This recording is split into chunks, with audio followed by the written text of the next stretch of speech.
Olá, rapaziada, sejam todos bem-vindos a mais um episódio do Sinal Verde Cannabis Podcast. Para quem não me conhece, eu sou o Diegão Califa e aqui é o espaço onde a gente troca ideia, troca experiências, troca as vivências, tudo sobre o mundo canábico. Então, desde já, seja bem-vindo. Se você ainda não segue a gente, por favor, aí já se inscreve no nosso canal, já pode sinalizar ali no sininho ali para receber as nossas notificações e por aí vamos. Sempre um convidado muito legal com um conteúdo diferente aqui para a gente crescer junto, né? Então vamos nessa. Hoje aqui, um papo bem bacana, uma pessoa que tem a sua importância no cenário da cannabis no Brasil, né? Ele que é farmacêutico, mas ele também é paciente.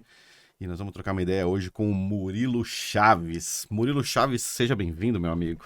Valeu, Diogão. Obrigado pela presença. Ele que mora no Nordeste brasileiro, apareceu aqui em Floripa. Aliás, falamos de Floripa, do Estúdio Matraca. Um abraço para toda essa rapaziada. E já sequestramos o cara para trocar uma ideia, cara, sobre ele. Tem uma história muito legal e a gente pode começar, acho que pela tua profissão, né, Murilo? Antes de tudo, seja bem-vindo, né, cara? Obrigado. Floripa, seja bem-vindo ao Sinal Verde Cannabis Podcast. Pô, show de bola. Obrigadão, Diego. Obrigadão aí pela recepção. Pô, pra mim é um prazer. Primeiro estar aqui na ilha, que é uma ilha maravilhosa, né? Primeira vez que tô aqui em Floripa? Não, eu já venho aqui Já vem. faz um tempinho, principalmente agora com a Santa Cannabis, a gente montando uma infraestrutura massa lá pra eles. Então, já tô vindo com uma frequência, mas parece como se fosse a primeira sempre. Primeira, né? Que legal, cara. Bom, nós vamos falar de Santa Cannabis também, né? Ele é farmacêutico. Bom, já começamos a falar de Santa Cannabis. Farmacêutico também que aí atua junto com a galera da Santa Cannabis, uma associação canábica que temos aqui em Floripa, né? Eu deixo um abraço já pro Pedro Sabaciauskas e toda a galera da Santa Cannabis, meus grandes parceiros aqui. Murilo, cara, farmacêutico, vamos. Acho que a gente pode começar por aí. Onde é que a farmácia entra na questão da cannabis medicinal? Show de bola. Onde é que você, se quiser começar pela tua história, que é uma história muito interessante, muito legal, enfim, fica à vontade e seja bem-vindo. Pô, obrigado. Eu acho que a questão do ser farmacêutico, né, vem muito da questão também de ser paciente. No meu caso em específico, a busca, assim, e o encontro com a profissão se deu em torno do meu diagnóstico. Com 14 anos, eu fui diagnosticado com um tumor de pele. Era um tumor que estava crescendo em uma região muito sensível para fazer cirurgia. Era nas costas e ele estava já empurrando um pouco as vértebras. Nossa. E para minha idade, que ainda eu estava em crescimento, isso atrapalhava bastante, gerando dor, principalmente atrapalhava em treino de basquete que eu jogava na época. E eu sofri muito com isso. Tanto pela questão estética, que era bem feio mesmo, era uma marca assim bem explícita. Então, para tirar a camisa em público, eu sofria bastante. E as dores depois acabou me inibindo de fazer algumas coisas, né? Então, muito da busca pelo tratamento se deu em torno dessa dor, de querer viver melhor, né? E quando eu comecei a buscar mais, eu via muitos artigos que já estavam saindo na época. Isso ali perto de 2008, 2009, já estava começando a sair algumas coisas. Não tinha pouca coisa nessa época, né? Tinha muito pouca coisa. Era bem restrito assim, aos fóruns online, principalmente o Grow Room, aqui no Brasil, que o pessoal compartilhava essas informações, mas até fora a gente não via tanto documentário, por exemplo, que nem a gente vê hoje, né? Aí teve um documentário que me impactou bastante, que foi o do Rick Simpson, que Sim. era justamente mostrando ali alguns tratamentos de pessoas ali do convívio dele que eram impactados com algum tipo de tumor de pele. Então, foi assim a chave fechadura para o meu caso, né? Eram poucos documentários e o que saiu na mesma época que eu estava buscando ali era para o mesmo tipo de tumor que eu tinha. Aí isso aí me ajudou bastante. Primeiro em querer entender ali como que era feito esse produto, estudar mais ali por que que utilizava álcool, por exemplo, por que que tinha que evaporar ele depois, bem básico mesmo, né? Isso foi me criando um gosto. E na minha família já tinha alguns farmacêuticos. Eu sou um dos primos mais novos ali da família. E eu pude morar com eles quando eu era bem novo, ali com 7, 8 anos, na época que eles estavam fazendo o vestibular e depois entrar Ah, na que legal. faculdade. Eu e minha mãe mudamos para a cidade que eles moravam, prestava esses vestibulares, e a gente morou na mesma república que eles. Então foi realmente bem de pertinho ali, Que legal. vendo tudo isso acontecer. Você é de onde? Eu sou Natural de onde? natural de Carangola, em Minas Minas Gerais, Gerais. mas morei mais tempo em Juiz de Fora. Juiz de Fora. Isso. E, cara, e onde é que a planta, a cannabis, entrou nessa questão tua do tumor aí, Isso. pra fazer esse tratamento aí? Então, o meu tumor, por esse risco da cirurgia, né, era um risco bem grande e eu tava com muito medo na época de assumir esse risco e acabar ter algum problema durante a cirurgia e eu até poder ficar tetraplégico ou alguma coisa assim do tipo. Então foi esse grande motivador, assim, de eu virar à noite buscando informação. Eu acabei encontrando a cannabis como um método de tratamento. O estopim mesmo foi esse documentário do Rick Simpson, que eu vi ele na prática, os efeitos ali, bem documentado. Acho que isso aí foi fundamental. Que às vezes nos fóruns a gente vê muita informação picada, mas Sim. você vê as informações juntas e de uma forma, com uma linguagem acessível, que isso eu acho muito bacana aí do Sinal Verde, leva aí A pro, gente tenta pro deixar. pessoal. Isso aí foi fundamental, até para entender que na época eu não era farmacêutico, né? Se eu visse alguma coisa assim muito técnica ali, talvez eu não tivesse a mesma compreensão e não tivesse criado o mesmo gosto. Mas foi algo assim bem simples de entender o linguajar que tinha no documentário. Então isso me motivou ali a começar a buscar coisas novas acima disso. Então, como cultivar para chegar naquela parte lá para fazer o extrato, né? Nesse cultivo, como ter a semente, como, enfim, Sim. é, é, foi um processo assim de volta para começar a entender e criar essa base de conhecimento para depois chegar no produto, né? Antes da cannabis, a solução seria uma cirurgia. Remédio É, não. não. Medicação não adiantava Não, mais. já era Nunca. cirurgia. Depois da cirurgia, possivelmente fazer algum tratamento químico ou radioterapia, no caso lá. E tu era menor de idade nessa E época. era menor de idade. E aí você uma pergunta, como é que foi a abordagem? Tá, você chegou num documentário, menor de idade, tem que falar com os responsáveis ali, né? Como é que foi isso aí, cara? Ah, foi difícil. Geralmente é bem É, difícil, né? e ainda mais minha família é bem conservadora. Parte da minha família é bem ligado na política de direita e com convívio assim direto. Meu avô foi prefeito de uma cidade e já tinha essa filosofia do conservadorismo, né? Porém, talvez por essa questão de ter mais pessoas na família ligadas à saúde, igual eu comentei, só farmacêuticos são 5, Caraca, que legal. talvez foi uma forma para abrir um caminho Entendi. naquilo tudo, né? Mas não foi fácil. No primeiro momento ali, a minha mãe, ela ficou bem com o pé atrás, até assim, bem, bem extremo mesmo, tipo, pô, melhor fazer cirurgia mesmo e deixar isso de lado. Porque o risco, a gente não via, como a gente está vendo hoje, regulamentação saindo sobre cannabis, né? Tudo que saiu de notícia ou era de prisão, Sim. ou... Cara, E- que Então terrível era isso. isso que a gente lutava, contra essas informações que saíram na época. E aí você tinha que bater, bom, ô mãe, ó, pô, tem esse documentário aqui, que é um caso semelhante, ou até igual ao teu, né? Isso. O cara tá tendo sucesso, e aí, Sim. Esse documentário ajudou bastante, que muito dessa questão do linguajar ser mais acessível foi uma coisa que abriu porta ali de ver na prática, de eu poder demonstrar aquilo na prática. tá, mas nessa época aí, vamos dizer assim, que não era, hoje já não é que não é fácil, hoje é muito burocrático, né? Essa questão de você ter uma medicação à base de cannabis, é uma burocracia que totalmente desnecessária. Na época devia ser pior ainda, né? Não tinha esse acesso mais rápido via Anvisa comprar medicamento. Cara, como é que era? Você chegou a fazer na tua casa? Isso. Eu acho que o primeiro foi muito parecido que a maioria dos cultivadores fizeram no Brasil, né? Eu consegui algumas sementes de prensado mesmo, que achava no mercado, e eu tentei fazer esse cultivo, com a terra assim, terra normal, sem Aham, preocupação nenhuma com o substrato, aquela que achava no fundo de quintal sim. mesmo, coloquei no vaso, coloquei para germinar e germinou. A primeira germinou. O negócio foi levar para frente, né? Aí depois eu comecei a entender da importância do fotoperíodo da planta. Então, pesquisando Uhum. novamente lá no Grow Room e começando a estudar os diários de cultivo, eu montei a minha primeira estufa, que era uma estufa dentro de uma caixa de papelão. Olha aqui. Sim. Eu preparei, era uma caixa de papelão mais ou menos de 1,20 m de altura, né? E coloquei uma lâmpada fluorescente. Isso bem basiquinho Sim, mesmo, sim. assim, tipo, aprendendo na internet mesmo como que faz o Mas deu certo, negócio. né?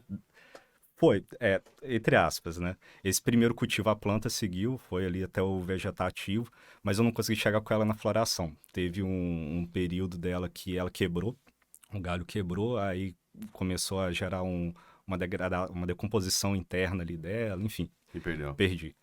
Então, até eu ter minha primeira colheita foi aí uns 2 anos e pouquinho já. Do inicial até eu ter a Sim. primeira É, colheita, né? bastante. Aí que entra muito a questão dos fatores que acabou ajudando, que foi e como acessar, né? Que, a, o que eu acho que uma das coisas que mais atrapalhou nesse início foi a questão genética, principalmente. Que as genéticas que tinha nesses prensados, eu não tinha muita ideia do que dá, sabe?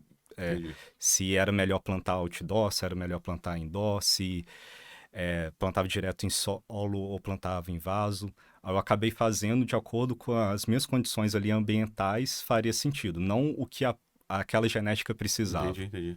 Então acho que isso acabou influenciando ali para não dar muito certo. Aí eu vi nos fóruns mesmo muita gente importando semente, apesar de não ter regulamentação nenhuma, e até hoje ainda não tem muito falando sobre, mas foi desse método que eu consegui chegar ali na primeira colheita, já com as sementes importadas. E aí tu, bom, é a metade do caminho, né? Fez a colheita e depois tem que fazer a extração, né? Hum. Fazer o óleo e tal. Cara, e você tinha esse conhecimento? Não, não. O tipo de extração é até engraçado, porque na semana que a gente está aqui agora, gravando, a gente está lançando um livro em parceria com a Cura, lá de São Paulo, que é o mesmo método de extração que eu usava lá atrás, que Ó, era que uma legal. extração alcoólica, mas usando gelo seco. E o pessoal da Cura teve essa mesma visão. Eles colocaram isso no livro e eu fiz algumas revisões farmacêuticas, alguns ajustes ali na metodologia e chegou no livro final, que é o que está lançando essa semana, por Pô, que coincidência. legal. Tem Sim, um a gente não exemplar tinha aí? combinado isso, não. Não, não tem. Mas a Senão a gente gente podia até. desenrola depois. Pô, que legal, cara. Sim, Pô, sim. bacana. Tá, beleza. Aí, menor de idade, então, tá. Chegamos, vamos fazer o óleo. Cara, vamos pular já pra parte, tá? Começou a tomar o óleo. Demorou pra tu sentir alguma. No meu caso, eu não tomei, foi o uso tópico. Ah, tá. Eu extraía e passava direto ali no tumor. E, sabe, foi bem impactante assim, no primeiro momento pela redução que teve. É É, expressivo assim mesmo? foi bem expressiva. Na primeira vez, né, que teve mais de uma vez que o tumor voltou, inclusive teve uma mais recente que me fez voltar todos esses sentimentos que eu tive lá atrás quando fui diagnosticado, né? Mas a primeira vez que eu passei foi coisa assim de 1 a 2 meses, já estava reduzido o tumor, tava só a marca, a coloração ainda Caraca. tava escura, mas a massa mesmo do tumor ela reduziu. Aí passou já alguns anos, que o tumor se manteve daquele jeito, né? Até que em 2021, de 2020 para 2021, o tumor ele voltou. Eu estava numa fase já agora trabalhando com isso, né? E estava muito movimentado, estava com a alimentação completamente desregulada. Acho que foi muito isso que acabou influenciando e o tumor acabou voltando. E ele voltou de um modo muito rápido. Coisa de menos de uma semana, ele já estava ali com um volume que era No mesmo anos lugar. atrás, no mesmo local, exatamente no mesmo local. E ele já estava tendo algumas hemorragias, já estava vazando sangue, ele estava muito inflamado, a pele estava muito fina, então qualquer toque saía enxudado com aquele pulso, mais o sangue, era um negócio assim bem feio e me deixou com muito medo, sabe? Depois de tantos anos aquilo lá voltar. E uma das coisas que me ajudou muito foi a minha namorada. A Pamela me apoiou muito nesse momento e me fez conscientizar ali, né? Que eu meio que desesperei, cara, o que que eu vou fazer agora, né? Com esse negócio voltando. Aí ela me fez olhar também um pouco, olha, eu já estou trabalhando com isso, sabe? Quantos pacientes que a gente já atendeu aí nesses últimos anos. E eu tava lá com o extrato em casa, pô, vou passar de novo o extrato, vamos ver o que que vai dar, né? Foi coisa assim de 2, 3 dias, já estava cicatrizado e já reduzindo o tumor. Caraca, é muito. Eu tenho as fotos, vou te mostrar. E foi algo assim que me fez ficar mais firme ainda no que a gente está fazendo hoje, né? Cara, pra você ver, né, cara? Uma doença que tem a sua severidade, muitas vezes ela é rápida, como você disse, né? Sim. Pô, você vê ao mesmo tempo como é a ação, né, cara, desse preparo. Chega a ser líquido, uma pomada, como é que você usa? É, Uma extração. é uma extração alcoólica, depois de evaporado o álcool, ele vai ficar com uma consistência como se fosse uma pasta de dente, só que um Tá. pouco mais grudento. Uhum. Então ele tem uma propriedade adesiva, que a gente chama, né? Então eu passava, primeiramente em volta do tumor, aí depois, quando eu fui tomando mais prática, eu já conseguia passar quase que no tumor inteiro. Só não recomenda muito quando tá com algum corte, você colocar Tá. dentro do tumor, é muito recomendável. Mas passando ali em volta dele e colocando um band-aid, só para não manchar a roupa, essas coisas. E era isso. Caraca, tão rápido regredia. Uhum. Pois é, uma história que, né, mais um caso diferente, pô, tem tantos, né, as comorbidades que a cannabis acaba tendo seu uso medicinal, pô, tendo assim, Hum, pô, é igual, eu tenho um filho que é autista, Sim, diagnosticado não verbal, que hoje ele canta. Então, tipo, cara, não dá pra negar, né, cara, sim. que não tem o seu poder. E aí, beleza, aí então você foi pra farmácia e da farmácia já tinha né, essa expertise aí de lidar com a cannabis. Desde o primeiro momento, já pensou em ser segmentado nesse Ah, ramo aí? eu acho que desde o meu primeiro cultivo.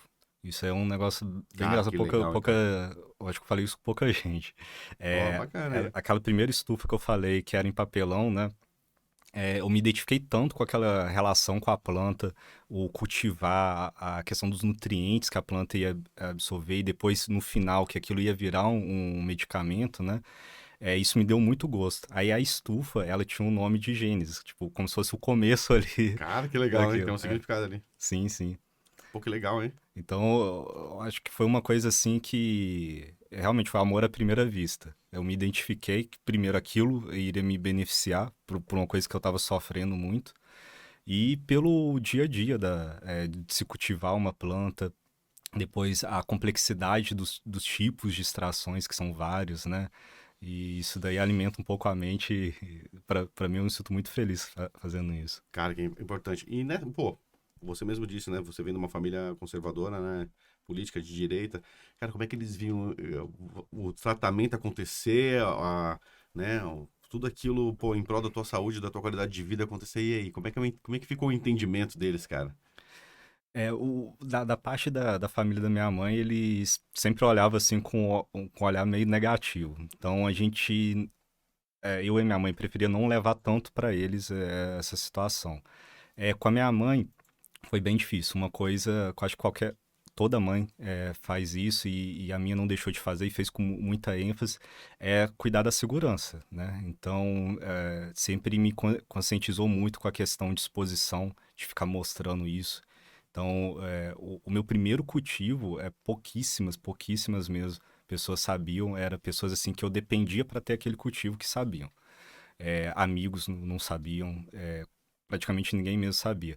Eu comecei a divulgar os meus trabalhos que eu fazia com cannabis já quando eu estava quase formando. Já foi ali nos períodos finais da faculdade que eu comecei a aparecer mais e mostrar esse lado relacionado a cannabis.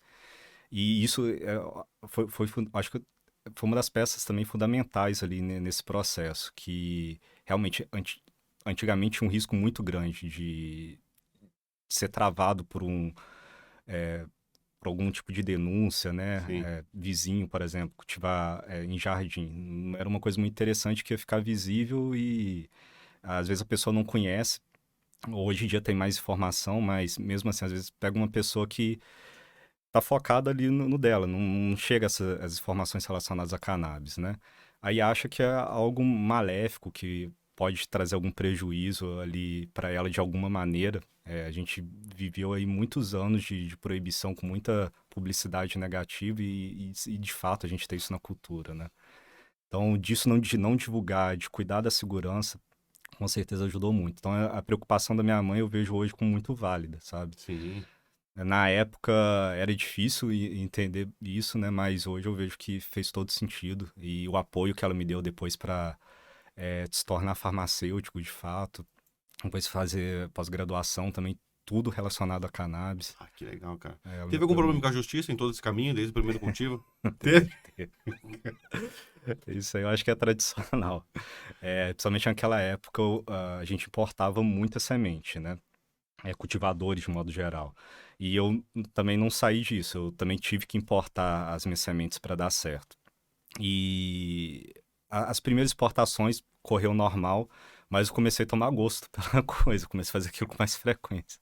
E na quinta importação ela foi barrada, parou lá em Curitiba, que era um local que fazia as fiscalizações, hoje eu não sei se ainda é lá, e ficou lá um tempinho parado. Aí pesquisando lá no Grow Room de novo, eu encontrei algumas informações falando sobre isso, que provavelmente eu iria receber uma cartinha, que era intimação para estar prestando conta lá na Delegacia Federal, e não foi diferente. Passou Chegou ali, a caixinha. chegou a cartinha. Puta. Não, e o desespero, né? Suando frio, da data que parou lá até receber a cartinha, foi uma tremedeira ali o dia Imagina. inteiro. E muito medo, né? Eu morava só eu, minha mãe e meu irmão, né? E muito medo de impactar alguma coisa com eles, que o cultivo era na Sim. mesma casa. Mas aí eu recebi a cartinha para me tranquilizar, eu, novamente tentando buscar mais informação e dentro do fórum do Grow Room. Isso aí eu tenho um agradecimento, até fazer ele público, né? Claro. Os consultores jurídicos do Grow Room ajudaram bastante, principalmente o Ricardo Neme, também fazer esse agradecimento. Foi uma das pessoas ali fundamentais, que eu mandei um e-mail para lá relatando meu caso, o que tinha acontecido, né? E a parte das orientações era que eu falasse a verdade. Chegasse lá na delegacia para prestar o depoimento e falasse a verdade. O meu caso era totalmente medicinal, então é, tinha um peso ali pela interpretação jurídica e que eu não devia ter medo. Aí nisso, nessas conversas que eu tive, me tranquilizou ao ponto de eu chegar lá no dia. E é uma coisa até engraçada, que realmente foi muito o que o pessoal do Grow Room falou. O delegado ele vai vir de uma forma pensando que você vai omitir o fato de cultivar, né? Porque quando você importa uma semente, qualquer pessoa pode importar e colocar seu nome lá no envio. Sim. Então, muitos delegados esperam que você minta ali, omita que não é seu cultivo e tudo mais. Mas as orientações foi o contrário, fala a verdade. Isso foi muito interessante, porque realmente o delegado, quando eu sentei lá na delegacia, a escrivã dele do lado, ele já veio assim com uma imposição muito séria e perguntou logo de cara: você cultiva maconha? Eu não falei nem o termo, cara, você cultiva maconha? Eu falei, cultivo. Aí no que eu falei o cultivo, a expressão dele desestabilizou. Ele saiu daquela posição que ele estava e a partir daí a gente seguiu. E ele ficou muito interessado na história, do porquê que eu estava buscando aquilo, né? Eu já tinha algumas documentações, já tinha ultrassom na época mostrando o tumor, e isso favoreceu muito. Sim, legal. E até hoje, mesmo com toda a regulamentação, o pessoal que faz cultivo caseiro com HC, né? Ele depende muito de documentação. E foi graças a isso que também me ajudou muito na época. Aí tanto o delegado quanto a escrivã, eles muito atentos lá, querendo saber mais da situação, que era atípico, né, Sim. para eles. Aí eu prestei meu depoimento, eu não lembro exato o termo lá que o delegado falou, mas ele meio que me tranquilizou, tipo, vai dar tudo certo, né. Aí eu saí e eu fiquei de receber uma atualização do processo. Se não me engano, acho que foi perto aí de um mês depois, saiu para eu ir no Tribunal de Justiça de Pequenas Causas. Aí no que eu recebi isso para ir no Tribunal de Justiça, né? Novamente, busquei lá no Grow Room de novo para entender o que estava acontecendo. E aí alguns outros cultivadores passaram pelo mesmo e eles orientaram, olha, se caiu no Pequenas Causas, então pouco provável que isso vai dar problema. Provavelmente eles vão arquivar e tudo mais. E foi realmente isso. Eu cheguei lá no Tribunal de Pequenas Causas e se não me engano, foi até um estagiário que me atendeu lá. Como só para levar a papelada, né? Burocracia. É só a parte de burocracia, não tinha mais o que conversar. Aí, beleza, eu fui lá, peguei a papelada. peguei, não, eu assinei a papelada, né? Realmente estava tudo ok. A orientação que eles passaram é que eu ficasse 5 anos sem me envolver de alguma forma disso, que se caísse de novo poderia sim ter algum problema mais sério. Aí eu peguei essa papelada, eu pedi para pegar o xerox dessa papelada. Aí era um processo, ela tinha uns cento e tantas páginas, e dentro dele tava os dizeres que o delegado fez. E o delegado praticamente montou minha peça de defesa. Eu não precisei de um Sensacional. advogado fazendo Aham. isso para mim. Eles puxaram o delegado e o Ministério Público. Eles puxaram várias informações que estavam saindo na época, algumas movimentações que estava tendo no Uruguai, algumas coisas que também que estavam saindo, outra no Brasil de notícia, e colocou, tirou um print Pô, assim, fizeram a peça pra ti. fizeram a peça. E isso me marcou muito. Eu tenho até hoje esse processo guardado lá, o Pô, xerox dele. bacana, isso aí.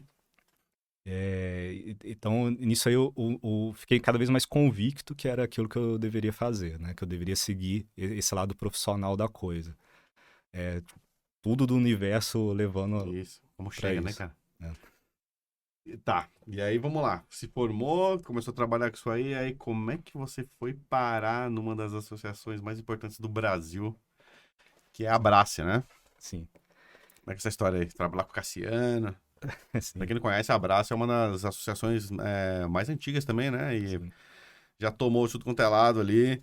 E hoje é uma fortaleza. Tem o quê? Uns 30 mil mais, né? Acho que tem Pacientes. mais hoje. Tem mais, né? Tem. Tem cerca de 30 e poucos mil pacientes que dependem dessa associação. Como é que foi? Como é que tu foi para lá, cara? É uma história bem bacana também.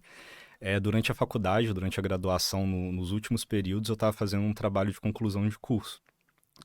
Eu tinha que fazer, na verdade, esse trabalho de conclusão de curso.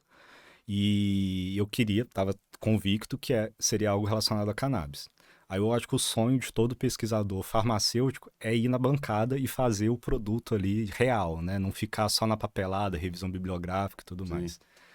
Só que aí pesquisando, na época eu não achava nenhuma opção, não existia nenhuma universidade aqui no Brasil com algum tipo de autorização que permitisse fazer o tipo de pesquisa que eu queria, que era desenvolvimento farmacotécnico, desenvolver formulação com Caraca. cannabis, formulação inovadora.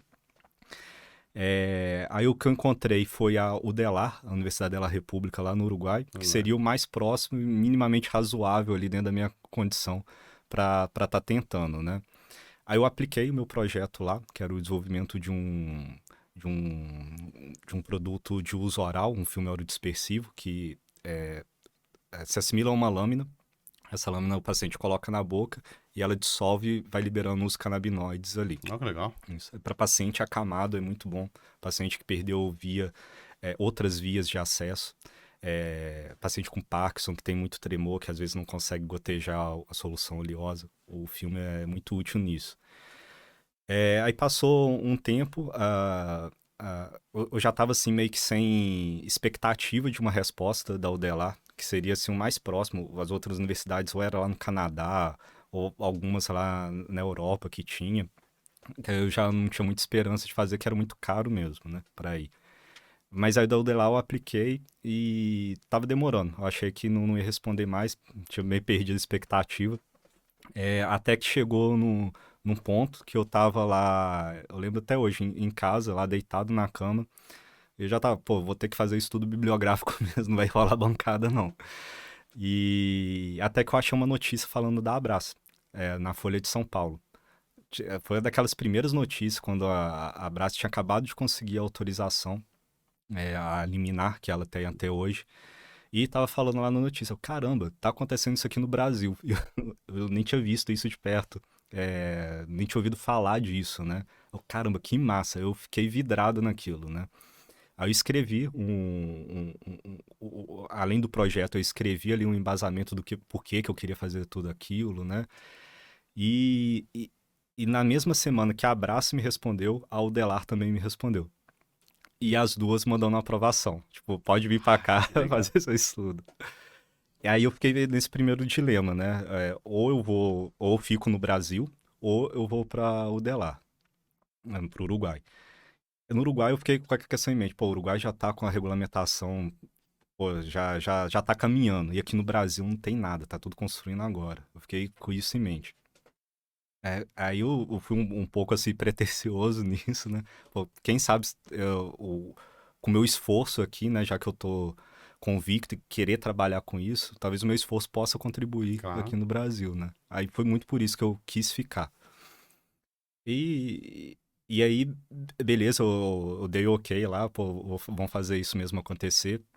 Aí, primeiro, na Abraço, eu fui como pesquisador, ficava mais ou menos 15 dias em Minas Gerais e 15 dias lá na Paraíba. Ficava indo e voltando, e isso já construindo a formulação, fazendo os testes com a matéria-prima da Abraço.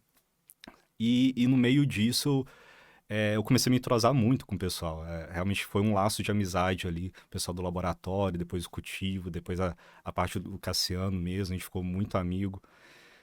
É, e nisso, dessa relação que criou, o gosto também pela coisa, eu fui chamado para ficar lá fixo no laboratório, uma espécie de coordenação do Pô, que laboratório. legal, hein? É, Responsa também. isso. E foi assim, bem na Que legal. época que teve os primeiros casos lá da pandemia, da Covid. Então, foi em março que começou a fechar tudo aqui no Brasil e fechou, março de 2020, e fechou a fronteira rodoviária de Minas Gerais para o Rio de Janeiro. E eu usava essa rodovia justamente para chegar no Rio, pegar o avião e ir para João Pessoa. E nisso de fechar essa indefinição do que queria acontecer na pandemia, né? Eu tinha o receio de ficar em Minas e às vezes perder meu projeto, perder tudo isso que a gente estava construindo por uma impossibilidade de viajar.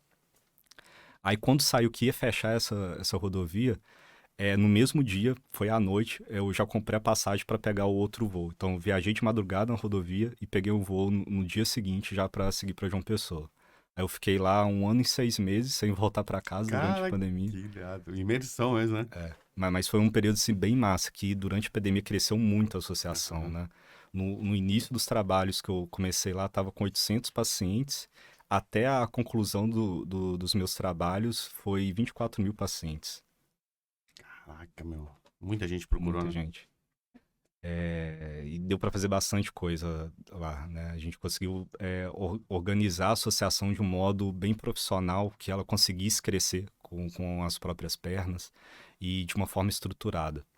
E principalmente a gente conseguiu convencer muito médico que aquilo era seguro, que aquilo tinha Importantíssimo. garantia da qualidade, né? Que é um termo que a gente usa muito na farmácia, que como que você garante que esse produto tem qualidade, né? Então, tem uns processos Fabris padrões, que são os POPs, processo operacional padrão, e nele você tem que definir alguns pontos críticos para você controlar. Então, por exemplo, durante a extração, você está fazendo, o seu objetivo é fazer uma extração ali descarboxilada. Então, em um momento dela, você tem que fazer uma coleta de amostra, levar para o controle de qualidade, fazer o doseamento dele, verificar se está descarboxilado ou não. E isso é só um exemplo. Ou até microbiológico, você inserir um ensaio microbiológico ali no meio para você garantir que não houve contaminação no translado do cultivo até o laboratório, enfim. Cara, bem Você detalhado, pensar, hein? Aham. você pensar estrategicamente assim, pra você garantir que aquele produto vai sair sempre igual, com o mesmo sabor, com o mesmo odor, com a mesma quantidade de canabinoides totais e que o paciente consiga o efeito que ele espera, né? Não tem essas variações durante o tratamento. Quando a gente levou isso a público, trouxe os médicos para conhecerem a associação, muito médico começou a ganhar uma confiança grande. Médico, assim, tradicional, que não prescrevia de associação, começou a prescrever para a Abrace, porque viu esse profissionalismo que ela estava criando. Que legal, hein? Que legal. Tá, então na verdade você deu esse caráter técnico lá na Brace de que, pô, eles já faziam extração e você deixou um processo tecnicamente muito melhor, né? A gente deu uma Padrões, organizada, protocolos isso. Setorizar, Ah, tipo, legal. quem trabalha no controle de qualidade é controle de qualidade, quem trabalha na extração é extração, quem trabalha na produção é produção. Enfim, definir esses setores bem claros, definir quem trabalha no quê e também, de certa forma, investir nessa pessoa para que ela se capacite cada vez mais. A gente trabalhou muito nisso, né? A equipe inteira do Importantíssimo. laboratório da minha época, a gente renovou, formaram, muitos deles hoje já são formados ou em técnico de laboratório, técnico em farmácia. E, ou seja, a gente está profissionalizando de fato essas pessoas. Isso ajudou muito para que elas mesmas conseguissem crescer dentro ali da associação. Bom, então pra galera que tem ideia de que a associação, pô, é um lugar que se reúne em algumas atividades, né, e tem o cultivo, e o cara vai lá e extrai o cultivo, não é simplesmente extrair o cultivo, tem extrai o cultivo, só que dentro de todos esses protocolos, todo esse profissionalismo, a palavra é profissionalismo, né, cara? Vocês levaram um profissionalismo ali. O papel do farmacêutico, algumas características que você já deu. Tá, ele vai prezar pela qualidade daquele produto ali e pela garantia de que ele se mantenha uniforme, vamos dizer assim. Uhum. Dessa vez que o cara comprar um óleo, o próximo óleo vai ser algo muito semelhante ou igual, para que não haja também porque pô, a gente trabalha com muitas espécies diferentes, né? Então, eu tenho quase certeza que o pessoal da Abraço deve ter as espécies favoritas dele, sabe que para que Isso. funciona isso, para aquilo, e saber padronizar isso, né? Exato. Vocês atuam nesse. Exato. A, a atuação do farmacêutico, para falar a verdade, ela é bem vasta. Na produção é exatamente isso. É o foco na qualidade, padronização, para que aquele medicamento esteja em conformidade com o que o paciente espera. Que ele não Legal. tenha variação ali, nenhum susto durante o tratamento. Mas o farmacêutico também pode trabalhar na assistência farmacêutica, a atenção farmacêutica, que nada mais é do que o acolhimento. Tá. Então, dá esse, tanto diretamente com o paciente, dá o suporte direto com ele, ou também o farmacêutico como um coordenador de equipe do acolhimento. Então, ele vai ajudar as acolhedoras e os acolhedores a tratarem a recepção desse paciente, as especificidades de cada produto, como esclarecer isso com o paciente e com o médico. Isso é uma disciplina que a gente vê até nos cursos de farmácia, que é atenção farmacêutica e assistência farmacêutica. Pô, que legal, nem nunca imaginei que tinha. Um exemplo assim do dia a dia é a auditoria de receita. O paciente ele chega com uma receita, assim como chegaria numa drogaria ou numa farmácia, o Sim. farmacêutico vai precisar analisar aquela receita e ver se está tudo ok. Quem prescreveu é um profissional legalmente habilitado para aquilo? Primeira coisa. Depois vai conferir as informações do produto. A nomenclatura do produto está correta, a concentração é aquilo mesmo que o paciente está comprando, a quantidade de frascos de acordo com a posologia. Ou seja, faz essa auditoria documental da receita antes de liberar. Isso até nos aproxima mais também dos órgãos regulamentadores. Isso é uma Sim. coisa que eu acredito muito. Quando a gente leva a associação trabalhando de um modo profissional, os órgãos regulamentadores, querendo ou não, vão olhar aquilo com mais atenção. E isso está se provando muito na prática, né?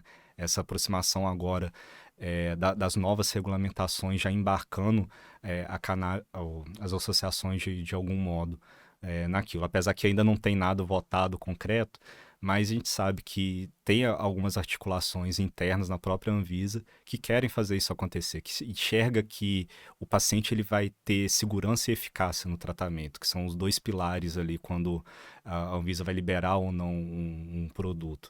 Então, fazendo tudo conforme o que é descrito e boas práticas de produção, não tem por que uma associação não produzir, né? Porque elas sem fins lucrativos, que tem um Sim. trabalho social que ela não vai poder produzir. O importante é a qualidade. Murilo, me diz uma coisa. Esses medicamentos que vêm geralmente de fora, eles vêm na qualidade de complementos alimentares, né? Não vem como remédio ou medicamento, né? Mas se cobra muito, né, das associações que se vamos dizer assim, uma peneira é muito mais fina para a associação do que para Uhum. um medicamento que chega de fora, é um suplemento, serve para X coisas.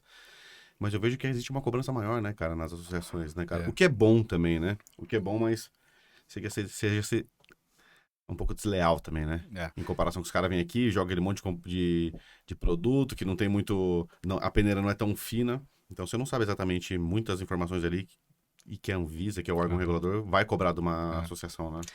Também foi muita adaptação que aconteceu, né, Diego? Da primeira regulamentação de todas de cannabis. Lá atrás, a RDC 15, que viabilizou as primeiras Uhum. importações, a que hoje atualizada é a RDC 660. Lá atrás, em 2015, se não me engano, que foi a publicação dela, foi o que aconteceu? Não foram as associações ali pedindo para a Anvisa uma regulamentação. Foi as mães de paciente se arriscando, importando um produto que estava totalmente fora de regulamentação do Brasil na época. Poderia ser caracterizado claramente como contrabando, com as leis que tinha na época. E elas tomaram esse risco. E por esse risco, para uma pessoa que não tem nenhum vínculo criminal, ela está fazendo isso em benefício, às vezes, do filho, da filha, em prol da saúde deles, a Anvisa ela teve que se movimentar. Então, a primeira movimentação dela foi para importar, não foi ainda para as associações. Então, hoje, eu estou enxergando que a Anvisa está dando mais atenção para as associações. Parece que não, mas é uma construção. Assim como foi uma construção lá atrás, das primeiras mães se assumirem esse risco e levar essa exposição a público, em que, pô, se uma mãe fosse presa, era a Anvisa também que ia estar respondendo. Por que não regulamentou, sabe? Vai deixar uma mãe presa? Aquilo ia gerar uma Sim, comoção claro. social e administrativamente a gente sabe que não ia ser legal para a Anvisa. Então, eu acho que é muito também nesse dever dela em tá, tá, tá gerindo a demanda da sociedade, né? Toda regulamentação, não só para cannabis, que a gente tem na Anvisa, foi por demanda da sociedade. Então, a gente tem que levar essas demandas e tem sido feito isso. O próprio PL 399 teve Sim. participação ativa das associações, né? E com o PL 399 aprovado, a Anvisa aí sim vai ter que regulamentar bem mais claramente ali o papel da associação. E talvez uma coisa que eu enxergo até para outros medicamentos futuramente é que também tem associações de pacientes, que tem organizações sem fins lucrativos produzindo outras terapias, né? Então a cannabis pode abrir espaço para muita coisa dentro disso. Mas realmente tem que ser um produto de qualidade. Aí respondendo sua pergunta, né, se a diferença entre a produção lá nos Estados Unidos, que é um suplemento alimentar, e aqui no Brasil exigindo algo como um medicamento, né? Também nos Estados Unidos, eles se regulamentaram de uma forma assim bem branda, que acabou entrando como um suplemento alimentar, e nisso da Anvisa não ter nenhum tipo de histórico de produção de cannabis, ela ainda não tinha visitado os cultivos no Canadá, depois Israel, que ela relata tanto que foi a base que ela usou para construir a RDC 327, que é a que permite a produção aqui no Brasil. Ela se baseou no que tinha na época e liberou o que tinha na época, que era lá os Estados Unidos fazendo suplemento alimentar Sim. e vamos que vamos.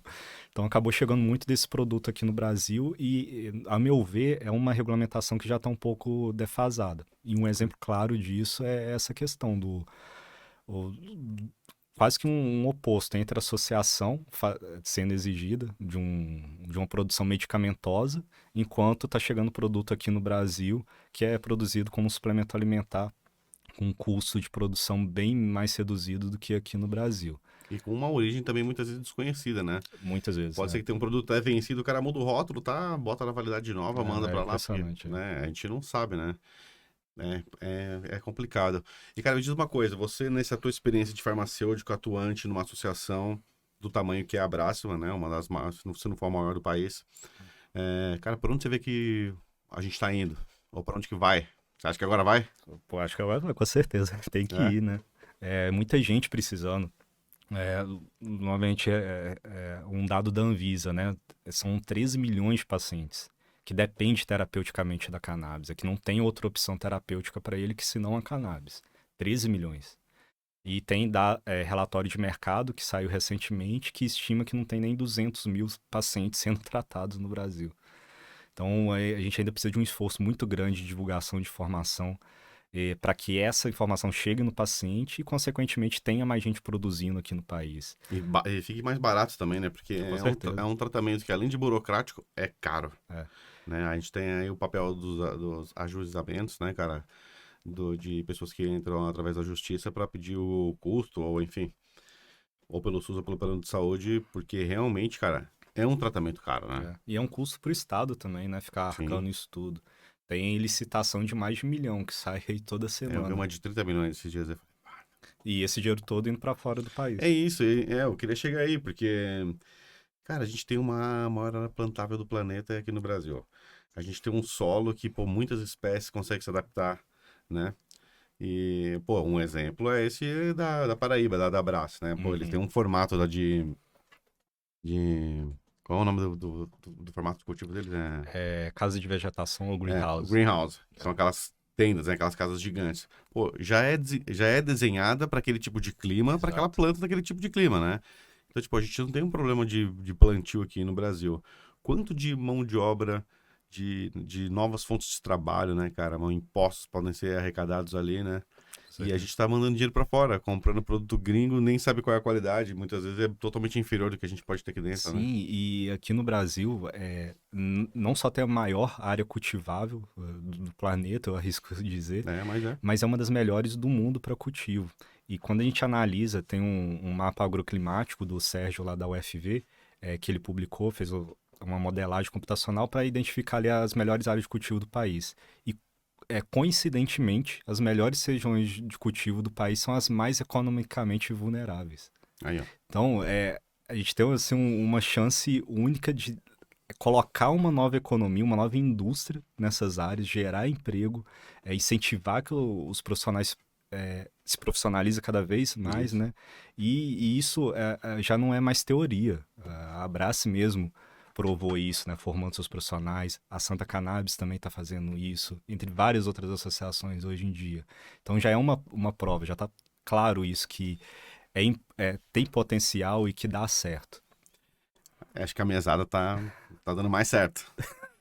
Né? Ô, Murilo, me diz uma coisa, cara. Fora a questão da Abraço. Tá, você ficou na Abraço então até no finalzinho de 2021? Isso de 2021 para 2022. Eu fiquei lá fixo, como CLT, lá como farmacêutico do laboratório. E depois eu fiquei um período de quase 6 meses já na minha consultoria. Ó, que legal. Teve um momento de transição em que eu reativei uma empresa de pesquisa e desenvolvimento que eu tinha começado a montar na faculdade. Aí quando eu recebi essa proposta para ir para a Abras, ela ficou em stand-by, mas era uma empresa focada em desenvolvimento de produtos, desenvolvimento de processos, assim como o meu trabalho que eu vinha fazendo lá na Abras. E muitas outras associações acabaram vendo o que a gente fazia e acabavam me buscando. Então eu reativei a empresa nesse momento para começar também a atender essas outras associações e outras empresas que chegavam lá. Aí teve esse período de transição e aí foi um conhecimento assim cada vez maior sendo construído, né? Que a gente via a peculiaridade, eu e os outros membros da equipe da empresa via a peculiaridade de outras associações que eram diferentes da Abras. Ó, Métodos de cultivo muito diferentes, regiões com um clima totalmente diferente, cultura também da empresa, da associação. Então, vários fatores ali para que a gente acabou construindo em conjunto, que também ajudou a profissionalizar essas associações mais adiante, né? Mas é algo assim bem, para mim, eu achava isso algo bem divertido, de você chegar numa nova associação assim, conhecer ela, ver ali o que ela está fazendo, né? Os pacientes que ela atende, é único. É poder único, melhorar o processo, né, cara? Ou instituir alguns protocolos, né? sim. Você trabalha com certificação também, né? Sim, Como é que é esse teu trabalho de... O cara tem um óleo lá, produz um óleo, manda pra tua empresa, lá o cara queria dar uma... Como é que é na prática? sim, sim. Funciona? Nosso laboratório de pesquisa, a gente tem alguns equipamentos de controle de qualidade, entre eles HPLC, que hoje é a técnica ouro para fazer o doseamento dos canabinoides. Que legal, É. hein? O HPLC eu já trabalhava antes de ir para a Abraço, eu trabalhei no Reblas, que são os laboratórios autorizados pelo governo para fazer o controle de qualidade do medicamento. Ou seja, chega o medicamento lá, o frasquinho para a gente, e está indicando que tem 10 miligramas por ml de THC. Aí a gente precisa garantir que aquele medicamento tenha 10 miligramas por ml. Então a gente faz o preparo daquela amostra, faz a análise no HPLC e o HPLC vai indicar exatamente a concentração daquele produto. É a prova real, É a não é? prova real, isso. Então a gente faz as certificações, hoje são 14 canabinoides que a gente consegue analisar nas Caraca! pesquisas. Eu sei Sim. que um medicamento americano eles fazem de 6 no máximo, 7, né? É algo muito Normalmente menor. estão só os clássicos: THC, THCA, CBD, CBDA, CBN, CBG e só, Eles fazem de sabe? 14, cara. Sabe, canabinoide precursor é produto de degradação, precursor é o CBG, produto de degradação CBN, e os principais, THC na versão neutra, THC na versão ácida e CBD versão neutra e versão ácida. Aí a gente levou um Caraca, pouquinho que isso aí. legal. Aí a gente colocou THCV, CBC, entre alguns outros raros, por exemplo, Delta 8, Delta 11, THC. Enfim, e isso foi interessante, que tem muita associação hoje com genéticas, assim, sensacionais. Eu ia te perguntar isso. Na prática, é aí que você faz essa... Isso. Tá. A gente ajuda também essas associações até fazer um melhor selecionamento genético delas, né? Então, elas sabendo o resultado que está dando aquela planta e sabendo de outra planta que ela também tem interesse, ela já vai tender ali a ter um mapa de como que a nova planta vai chegar na cruz entre as duas. Então, com essa documentação, fica mais assertivo ali para chegar no objetivo fim da associação. Então, tem muita associação hoje com plantas lindas que a gente não vê nem em seed bank importado mais. Então, aqui no Brasil está muito ativo isso e é muito bacana mesmo você ver isso na prática agora, né?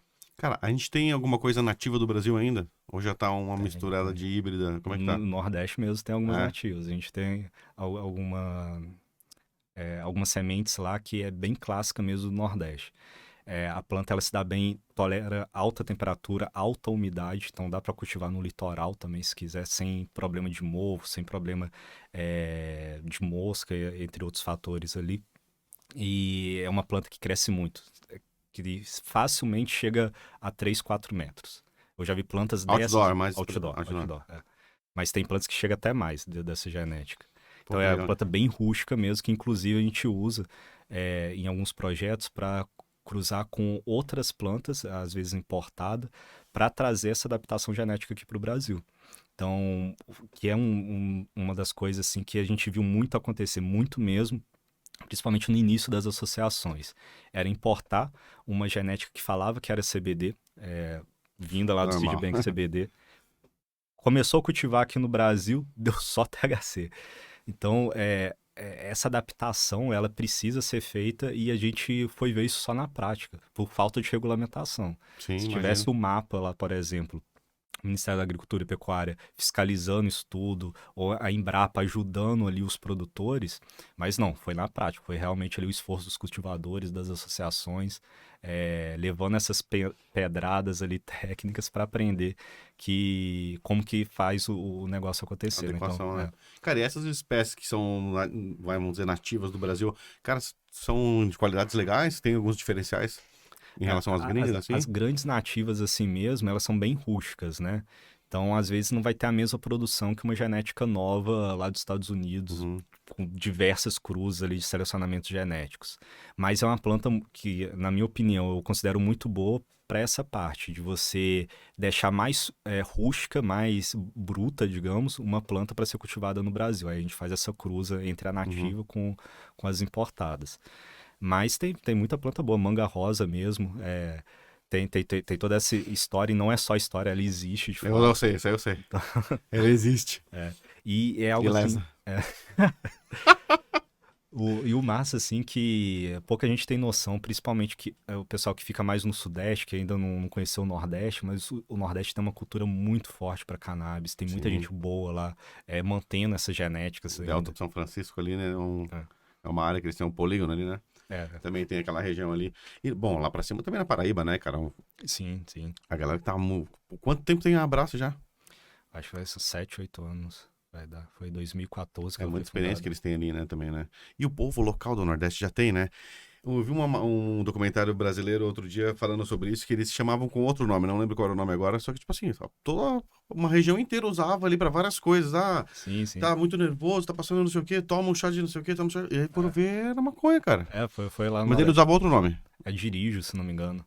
Dirijo é o nome que os índios também usavam. Aí tem os populares que também chamam desse nome. É, e tinha em Eu- praça, no meio público ali, tinha um monte, a galera cortava, fazia um chá. Difícil era a questão de. Eles não fumavam, né? Era mais uma questão de chá. Mas, cara, era uma região gigante do Nordeste do Brasil ali que era uma coisa super comum, Natural, que usavam outro nome, só que eles usavam, né? o Brasil mesmo ele cultivou, né? Tem o Tratado do Cânhamo, É. encomendado pelo Dom Pedro I ou II, agora eu não vou lembrar. Encomendado pelo imperador do Brasil de como cultivar cannabis no Brasil, sabe? E Cara, tem que isso loucura. hoje. Inclusive, fica até como uma dica para quem quer conhecer mais, tem um livro que saiu publicado com o mesmo texto do Tratado do Cânhamo. É livro novo, dá para achar em livraria para comprar. Cara, deixa eu ver se tá aqui, acho que não tá aqui. Acho que daquele Fumo de Angola ele cita alguma coisa só, mas não é um Uhum. outro livro. História da Maconha no Brasil, aquele ele fala também, desse Sim, tratado sim. ali. É. Aliás, a gente tem um quadro aqui no nosso podcast que eu indico livros, documentários, então fica ligado que a gente sempre está indicando coisa boa. Daqui a pouco eu vou pegar um livro pra gente falar também sobre uma indicação. Cara, mudando um pouco de assunto, falamos de Abrace, agora eu queria falar contigo sobre, cara, Canapag, cara. Claro. Né? O que que é o Canapag? Explica pra galera aí. A Canapag é a primeira fintech de cannabis do Brasil. O que que é uma fintech pra galera que não sabe o que que é?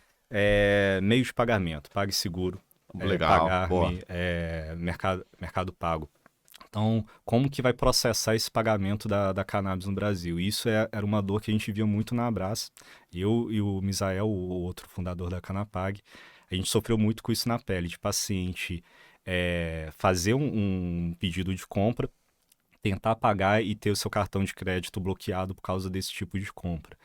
Então, a gente viu uma arbitrariedade muito grande dessas instituições financeiras no momento de atender uma associação de pacientes. Então não era nem porque não tinha condição de grana, é porque é o tipo de empresa que estava se relacionando Exato. comercialmente que o cartão muitas vezes não...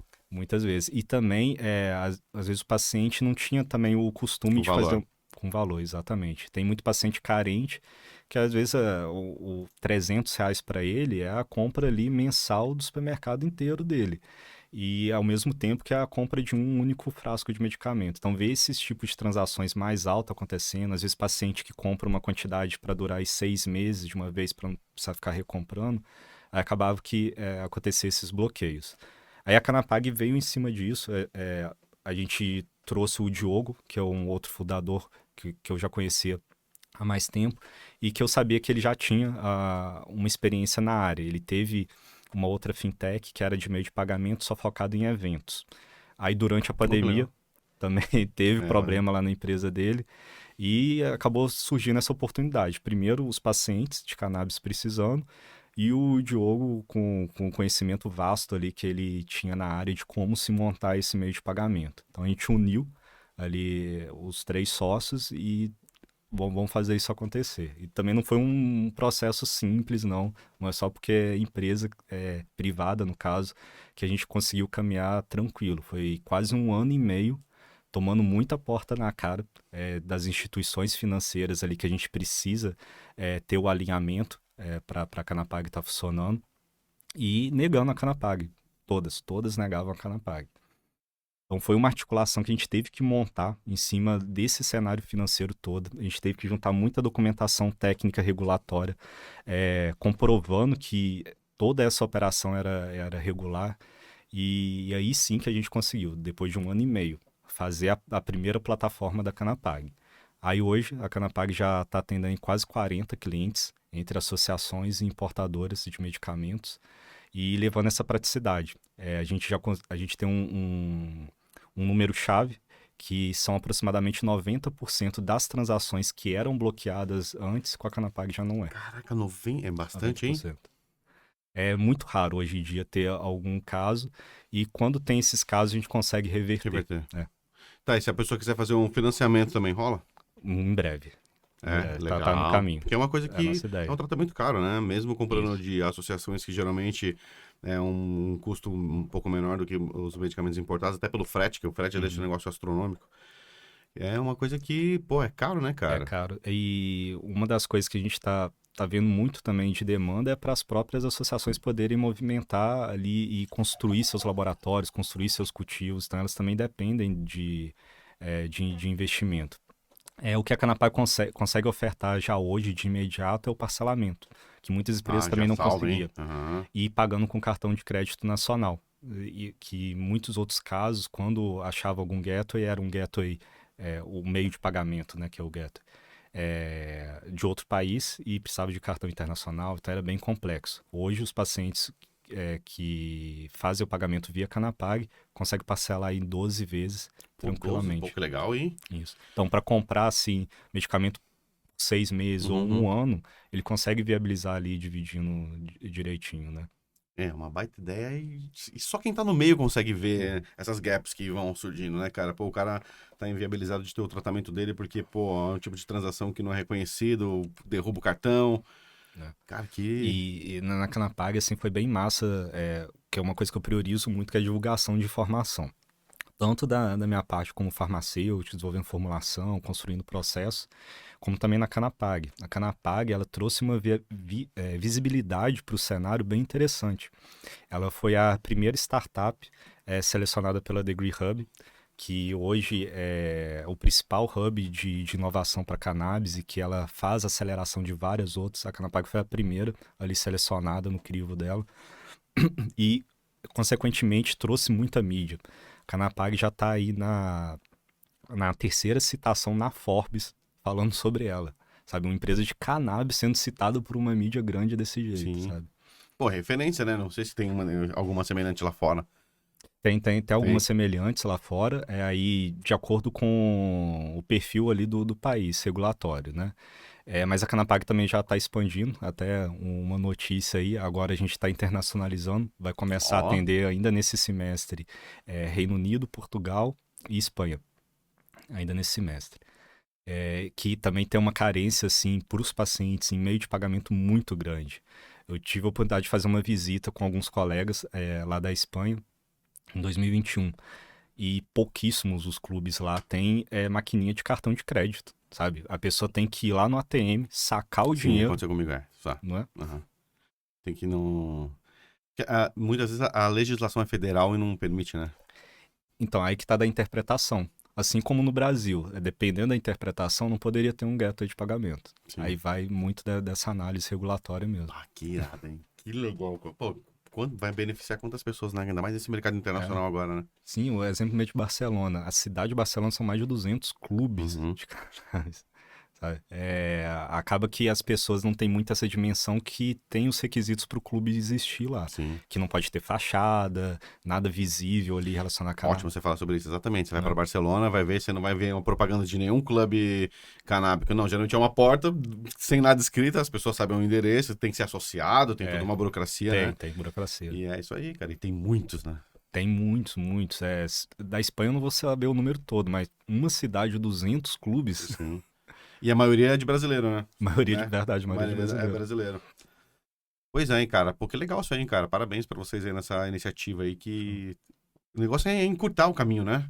Sempre. Isso. Seja na parte do dinheiro, seja na parte da qualidade, enfim. Encurtar e deixar... E deixar acessível, principalmente. Acessível, eu acho que de todas as iniciativas que eu tô trabalhando hoje, todas têm esse foco. Tornar acessível.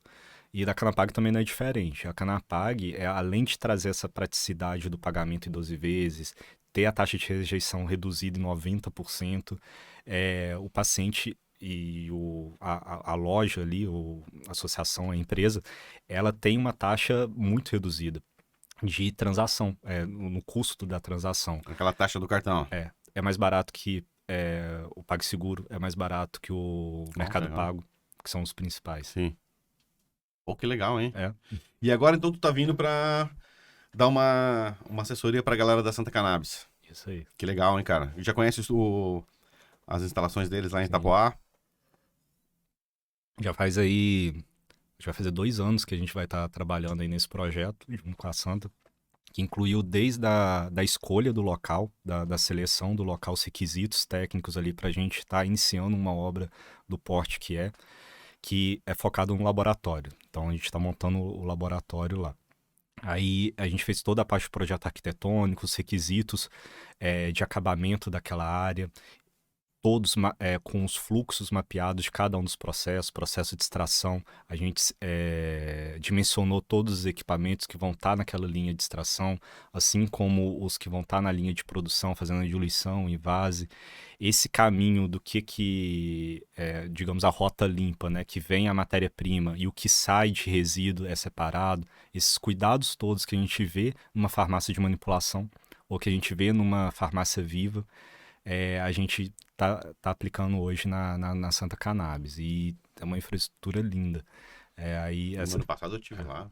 Tá ficando massa, né? Sensacional, cara. Pô, eu sempre soube que o trabalho deles é super sério. A gente é muito parceiro, né?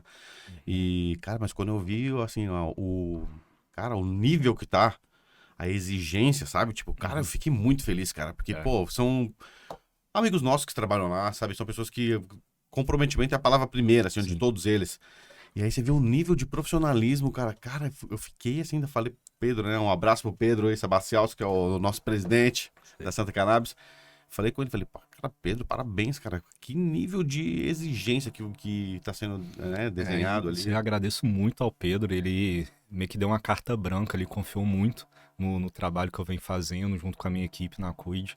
E isso foi muito bom e muito favorável para o projeto, para a gente estar seguindo esse caminho bem sólido, né? Bem concreto, tudo que a gente faz ali, a gente termina e em prol dessa qualidade. E o laboratório não está sendo diferente disso. Toda a infraestrutura projetada ali, o Pedro ainda não está divulgando tanto, mas, cara, é algo único que está sendo feito lá. Que E legal, que os cara. pacientes já estão se beneficiando com algumas mudanças que a gente vem fazendo nos últimos meses, mas agora nesses próximos vai vir muita coisa nova, bem legal. Quero aproveitar e mandar um abração pra Arina, cara. Sim, Que é a a Arina. outra farmacêutica que tá Isso lá aí. também, que, pô, trouxe um outro patamar, né, para as Exato. operações de É vocês muito, ali. é muito importante ter esse papel do farmacêutico presencial, né? Isso é um ponto que eu bato na tecla em todas as associações. Normalmente a gente faz um período de imersão na associação para eu entender como que ela está fazendo, qual que é o organograma dela, quem está trabalhando em quê na associação. Aí tem alguns pontos focais que eu costumo fazer. E um dos primeiros é justamente, tem algum farmacêutico na equipe e ele está presencial? Isso é uma peça-chave, porque esse farmacêutico vai ser o meu canal para estar organizando isso na associação. E a Arina parece que foi aquela pessoa ali que o universo conspirou para colocar Aham. ali, porque ela é muito boa no que faz, tem um conhecimento assim muito bacana e ela é muito propícia assim para estar conhecendo mais. Ela sempre está em busca de estar conhecendo mais e ela é da região, Sim. sabe? Então coincidiu tudo ali para ser o que é. Tinha que ser ela, né, que tava ali. Que legal. Falando da Cuide um pouco, que é essa empresa que você é cofundador, né, que vocês fazem as certificações, vocês dão uma assessoria também para que, pô, Murilo, eu quero abrir uma associação. Vocês fazem esse trabalho ali, essa assessoria também? A gente pode dar uma força nisso, sim. Inicialmente a gente vai fazer essa imersão. E acaba que muita gente quer montar uma associação que acaba chegando lá na CUID, ela tem um viés muito da empresa, achando que vai ser algo Uhum. assim de ter retorno monetário do negócio. Na maioria dos casos, dá para deixar um negócio saudável, mas não é o objetivo. O objetivo é o social. Sim. Então a gente tem que conscientizar muito quem quer montar uma associação, que é um cenário muito político. A pessoa que vai estar à frente ali da associação, ela precisa ter uma articulação muito boa, saber se comunicar, ter algo no histórico dela motivando, eu vejo como um diferencial, sabe? Ou para um tratamento próprio, ou para alguém da família. É isso que vai garantir A que a causa, né? associação vai se manter, que não vai ser algo transitório, que vai só ser fundada A causa tem que na estar acima primeira da grana, né? dificuldade Sim. sai, sabe? Pô, que legal, é uma importante. E eu acredito que muitas pessoas vão pelo lado business do negócio, né? Isso, Quero isso. abrir, vamos ver como é que é, quero dinheiro, e não é essa, É. é a causa, né, cara? É o lado Uhum. social, né? De suprir a galera. Murilo, a galera te acha como, cara? Redes sociais, como é que a galera consegue achar você? Pode me buscar lá no Instagram, Murilo Chaves Gouveia, tudo junto. É o meu principal canal de comunicação. E também pelo site da CUID, tem um pouquinho mais falando do que a gente trabalha lá. Só letra pra gente o Quid pra É galera o saber. CUID que nem tá aqui na camisa, Aí, ó. cuidy.com.br. Aí já tem mais algumas informações lá. E na mídia, buscando ali no Google, já tem algumas matérias falando da Canapag. Tem algumas outras iniciativas nossas, principalmente focadas em acolhimento de pacientes, da minha namorada, a Pamela. Hoje já atende a maior distribuidora do Brasil na Legal. parte de acolhimento de pacientes, entre várias outras. E está sendo um trabalho assim, bem bacana e muito produtivo. A gente agora levando esse lado mais humano também É para importantíssimo. as importadoras que antes elas não preocupavam tanto. E que agora os pacientes estão ficando bem felizes. Pois é, né? Porque é uma coisa muito mecânica, né? A parte médica. O cara vai lá, bota o papel pra ti, vai lá, toma isso aqui. E com cannabis não é assim, né, cara? Não. Começar pelo acolhimento, que é um negócio que, né, você tem que. Quantas pessoas não chegam em situações completamente diferentes, muitas desesperadas, não sabem pra onde mais correr, né, cara? Cada um Aham. com suas causas ali e tal. É importantíssimo isso aí, cara. E Aí, humanizar essa operação cara, é essencial, cara. A palavra isso. é essa. Eu acho muito bacana, assim, do profissional farmacêutico, mesmo que ele trabalhe na produção, que ele tenha algum envolvimento mínimo com o acolhimento, para ele ver ali na prática o impacto do trabalho dele nos É pacientes. isso aí. Isso aí é único. E a cannabis, ela traz isso de uma forma também muito significativa, que às vezes são patologias drásticas. Às vezes o paciente de Parkinson mesmo chega tremendo, mal conseguindo andar, faz o uso daquele produto em poucos minutos ali, em muitos Zero. casos zero, né? Isso impacta muito. A gente receber relato, paciente agradecendo como que foi aquilo, né? Tem um caso que me toca até hoje, que foi um produto que eu estava desenvolvendo na Abraço, que era uma cápsula seca.